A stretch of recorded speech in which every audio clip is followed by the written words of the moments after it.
আসসালামু আলাইকুম সবাইকে। আশা করি সবাই ভালো আছেন। আলহামদুলিল্লাহ আমিও ভালো আছি। তো আজকে আমি বিরিয়ানি তৈরি করেছিলাম মুরগি দিয়ে। তো মুরগি দিয়ে যখন তৈরি করলাম তো পুরা আমি কাটাকাটি ধোয়া কিছুই দেখাইনি, বসার পরে একটু দেখাইছি। তো পুরো ভিডিওটা দেখাতে পারিনি, আসলে অনেকগুলো রান্না করেছি যার জন্য এরকম আমার হয়েছে, মিস্টেক দেখাতে পারিনি। তো অল্প অল্প একটু দেখালাম। তো এই তো প্যাকেটের চাল নিয়েছিলাম এখানে, তো চাউলটা ধুয়ে এরপরে রান্না করব। তো এই যে বললাম পুরোটা দেখাতে পারিনি রান্না, পরে শুরু থেকে আর এই শেষ পর্যন্ত একটু দেখালাম।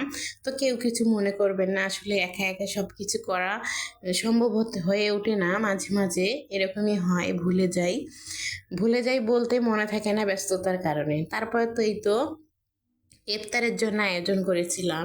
সবগুলো কিন্তু ইফতারই খাবো আমরা।